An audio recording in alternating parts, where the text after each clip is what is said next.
Cela fait plusieurs jours que l'été est de retour en France et si l'on en croit le journal Le Parisien, on n'en a pas fini avec la chaleur. Le thermomètre va dépasser cet après-midi de 10 à 15 degrés les moyennes de saison avec des pics à 34 degrés dans le centre et le sud-ouest, de quoi inquiéter les éleveurs et les agriculteurs qui ont déjà fait face à un printemps et un été excessivement chaud. Frédéric Decker, bonjour.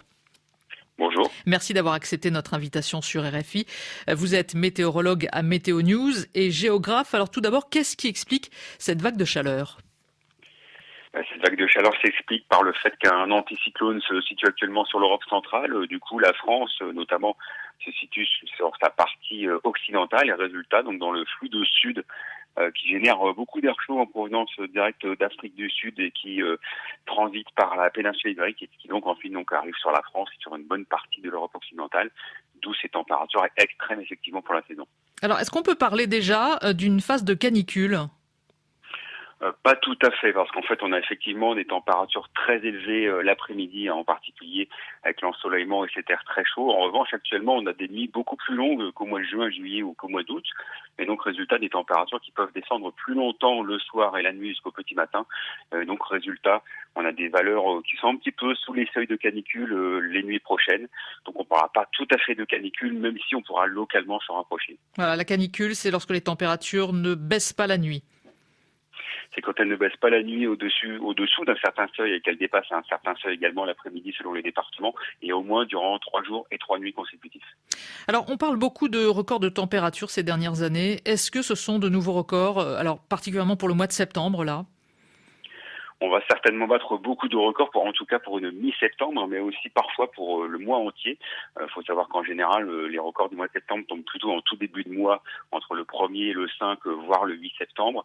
Mais on pourrait tout de même battre ces records mensuels, y compris aujourd'hui et demain mardi, bien que nous soyons beaucoup plus tard dans le mois. C'est pour ça que ça prend vraiment un caractère exceptionnel. C'est la tardivité, en fait, de cet événement météorologique. Voilà, les dernières périodes où il a fait très chaud à la rentrée de septembre remontent à quand ? On a eu des pics de chaleur assez récents en fait, en 2018, en 2016 également, bien que moindres que cette année, en 2005 également. Et ensuite, vraiment les grosses références en termes de vagues de chaleur très marquées en septembre sont 1949, 1947 et encore plus anciennement 1911 et 1895. Alors, est-ce qu'on peut parler de cette année 2020 comme une année de tous les records avec, on a vu énormément d'événements climatiques aux quatre coins du globe ? C'est effectivement parti pour être une année record, en particulier en France et sur une partie de l'Europe, puisqu'on voit se succéder les périodes très chaudes depuis l'hiver dernier, donc des mois qui dépassent constamment les normales de saison. Donc on est sur un cru 2020 particulièrement chaud une fois de plus, malgré une relative pause, notamment au mois de juin. Donc on est à nouveau parti sur effectivement une année très chaude, y compris dans le monde entier, pas forcément une année record encore, même si on pourrait s'en rapprocher à quelques dixièmes ou quelques centièmes de degrés près. Mais en tout cas, malheureusement, ça s'inscrit une fois de plus dans le contexte de réchauffement climatique, bien évidemment. Alors, qu'est-ce qui explique cette chaleur qui correspond, vous l'avez dit, à la montée des températures qui viennent d'Afrique avec ce vent chaud ? Est-ce que c'est un phénomène qui va devenir habituel, qu'on va retrouver régulièrement chaque année ? C'est un phénomène qui est presque déjà habituel, malheureusement. On constate que d'été en été, finalement, on a ce type de situation assez fréquemment de nos jours, depuis une quinzaine d'années, et notamment depuis la canicule de 2003. Donc finalement, on s'habitue à ce type d'événement qui autrefois était beaucoup, beaucoup plus rare, même si par certaines périodes, on a déjà eu des successions d'été très chauds, notamment, je pense, aux années 40. Et c'est vrai que là, on est vraiment dans une succession d'été extrêmement chauds depuis quelques années. On se souvient de l'été 2019 et des records absolus dans le sud jusqu'à 46 degrés et près de 43 degrés à Paris. Donc malheureusement, effectivement, on va sans doute devoir s'habituer à ce type d'événement encore dans les étés à venir. Mais la régularité de cette chaleur avec ces pics de température à 30-35 degrés, c'est à l'horizon de quelle année qu'on peut voir ça, on va dire chaque année, de manière vraiment très régulière ?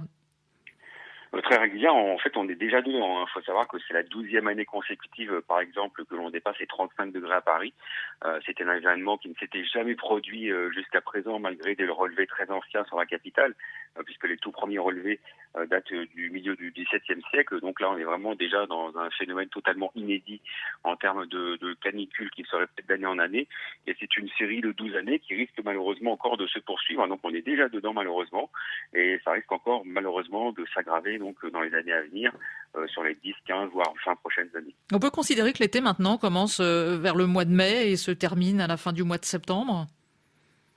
C'est vrai que la période de chaleur et de forte chaleur, hein, donc 25 et 30 degrés, s'allonge bien évidemment par rapport aux décennies précédentes. Hein. D'ailleurs, les premières chaleurs apparaissent même souvent dès le mois d'avril à présent, alors qu'autrefois c'était plutôt en deuxième quinzaine de mai, et les dernières se terminent plutôt entre la fin septembre et le début octobre, alors qu'il y a 30 ou 40 ans, on s'attendait plutôt à ce type d'événement à partir de début septembre par exemple. Frédéric Decker, est-ce que ces hausses de température, elles correspondent aux prévisions qui avaient été faites par les climatologues il y a 30 ou 40 ans? Elles correspondent effectivement à peu près aux prévisions, malgré un relatif phénomène de plateau il y a quelques années, hein, notamment juste avant 2015, juste avant que El Niño se réveille entre 2015 et 2016.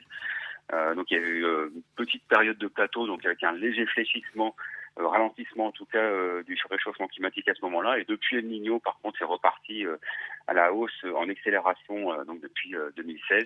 Et donc on constate effectivement que c'est plutôt assez correct par rapport aux prévisions des années 90, hein, par exemple. Merci Frédéric Decker d'avoir été en direct avec nous sur RFI. Je rappelle que vous êtes météorologue à Météo News et géographe.